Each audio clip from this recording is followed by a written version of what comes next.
Hello और स्वागत है। सोच बदलो, जिंदगी खुद बदल जाएगी। ये सुनने में एक बहुत ही आम सी कहावत लगती है ना। लेकिन आज के इस एक्सप्लेनर में हम एक ऐसी कहानी डिकोड करने वाले हैं जो बिल्कुल किसी सिनेमाई फिल्म की तरह है। एक ऐसी कहानी जो दिखाती है कि दिमाग का एक छोटा सा शिफ्ट पूरी जिंदगी की दिशा को कितने नाटकीय रूप से बदल सकता है। मतलब बिल्कुल जीरो से हीरो वाली जर्नी। तो चलिए सीधे इसमें गोता लगाते हैं।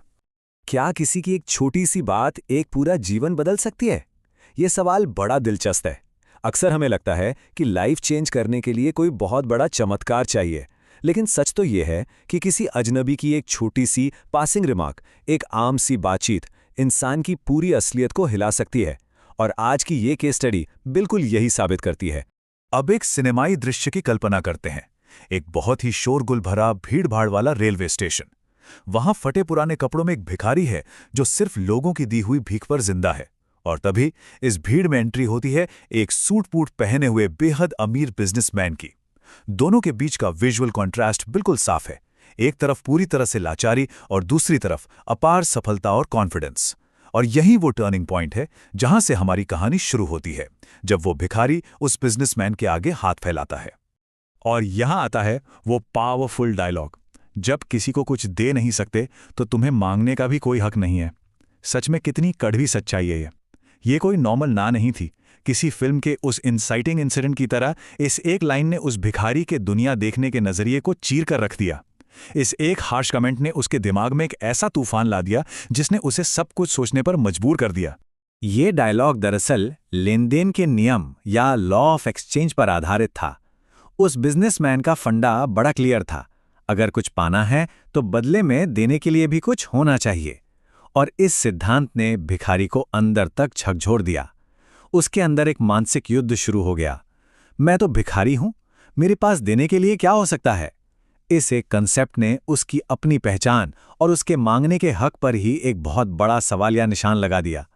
अब इस हिस्से को किसी फिल्म के मोन्टाज की तरह देखते हैं जहां वक्त तेजी से बीत रहा है।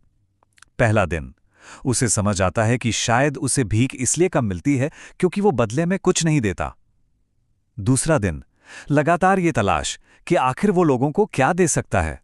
और फिर आता है तीसरा दिन, टर्निंग पॉइंट। स्टेशन के पास ही खिले हुए ताजे फूलों पर उसकी नजर पड़ती है।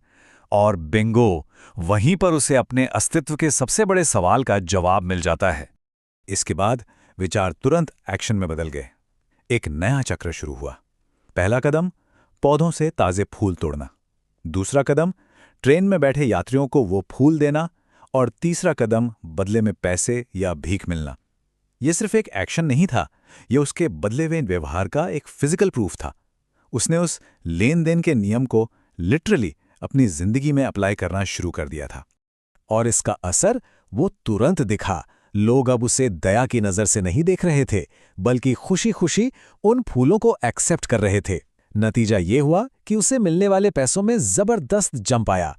लेकिन सबसे बड़ा लेसन तब मिला जब फूल खत्म हो जाते थे। जैसे ही देने के लिए फूल नहीं बचे, लोगों ने पैसे देना भी बंद कर दिया। ये बिल्कुल क्लियर कॉज एंड इफेक्ट था। रूल ऑफ एक्सचेंज उसकी आंखों के ठीक सामने काम कर रहा था। अब आते हैं कहानी के दूसरे सबसे अहम पड़ाव पर, फूलों का व्यापार और वो सेकेंड एनकाउंटर। सीन कुछ ऐसा है कि वो ट्रेन में फूल बांट रहा है और तभी उसे वही सूट बूट वाला बिजनेसमैन दोबारा नजर आता है। लेकिन इस बार झिझक बिल्कुल नहीं थी, एक अलग ही कॉन्फिडेंस था। वो सीधा उस बिजनेसमैन के पास गया और पूरे आत्मविश्वास से बोला, आज मेरे पास देने के लिए कुछ फूल हैं, पैसे दीजिए और मैं ये फूल दूंगा। जब बिजनेसमैन ने ये देखा तो उसने तुरंत पैसे दिए और फूल ले लिए। फिर उसके मुंह से ये अल्फाज निकले, वाह क्या बात है, आज तुम भी मेरी तरह एक व्यापारी बन गए हो। इस डायलॉग की एनर्जी नोटिस करने वाली है। ये सिर्फ एक कैजुअल तारीफ नहीं थी, ये एक अल्टीमेट कैटलिस्ट था।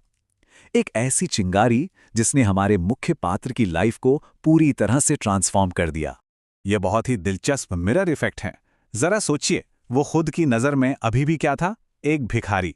लेकिन दूसरों की नज़र में, खासकर उस बिजनेसमैन की नज़र में, वो क्या बन चुका था? एक छोटा व्यापारी। खुद की नज़र और लोगों की नज़र का ये कॉन्ट्रास्ट ही वो सटीक क्षण था जब उसकी पुरानी मानसिकता पूरी तरह से टूटकर बिखर गई। उस एहसास के बाद का सीन लिटरली किसी ब्लॉकबस्टर मूवी के क्लाइमैक्स जैसा है। वो अचानक ट्रेन से नीचे उतरता है, उसकी आंखों में एक नई चमक है। वो आसमान की तरफ देखता है और पूरी ताकत से चिल्लाता है, मैं भिखारी नहीं हूं, मैं तो एक व्यापारी हूं। वहां खड़े लोग हैरान रह गए। उन्हें लगा शायद ये पागल हो गया है, पर सच तो ये था कि वो पहली बार पूरी तरह से जाग चुका था। उस दिन के बाद वो उस स्टेशन पर कभी लौटकर नहीं आया। टाइटल कार्ड 6 महीने बाद। इस एक स्लाइड के साथ ही कहानी में एक ड्रामेटिक टाइम जंप आता है। स्टेशन वही है, पर परिस्थितियां बिल्कुल अलग। ये उनकी तीसरी मुलाकात है। 2 लोग, दोनों ने शानदार सूट पहना हुआ है और हाथ मिला रहे हैं। पहले व्यक्ति ने दूसरे से पूछा कि क्या उसने पहचाना। दूसरा व्यक्ति, जो कि वही पुराना बिजनेसमैन था, उसने इनकार कर दिया। पर तभी पहले व्यक्ति ने मुस्कुराते हुए सस्पेंस को तोड़ा और बताया कि ये उनकी पहली नहीं बल्कि तीसरी मुलाकात है।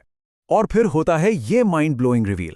वो कहता है, मैं वही भिखारी हूं, लेकिन आज मैं फूलों का एक बहुत बड़ा व्यापारी हूं। क्या जबरदस्त मोमेंट है ये। एक इंसान जो बिल्कुल साधारण और अभाव से भरी दुनिया से आया था, उसने अब अपनी नई रियलिटी पर पूरी तरह से मास्टरी हासिल कर ली थी। जो एक वक्त पर एक सिक्के के लिए मोहताज था, आज उसी बिजनेसमैन के सामने पूरे लेवल पर शान से खड़ा था। लेकिन ये ट्रांसफॉर्मेशन अचानक किसी जादू से नहीं हुआ। इसके लॉजिकल स्टेप्स थे। पहला, ये समझना कि लोग चैरिटी नहीं कर रहे थे, वे फूलों की वैल्यू चुका रहे थे। दूसरा, उन पैसों को जमा करना। तीसरा, उन्हीं पैसों से बल्क में फूल खरीदना।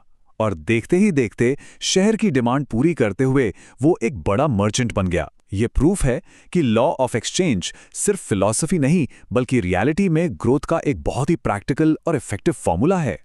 इस पूरे एक्सप्लेनर की कोर फिलॉसफी बस यही है, सोच बदलो, जिंदगी बदलो। जब तक वो खुद को भिखारी मानता रहा, स्थिति वही रही।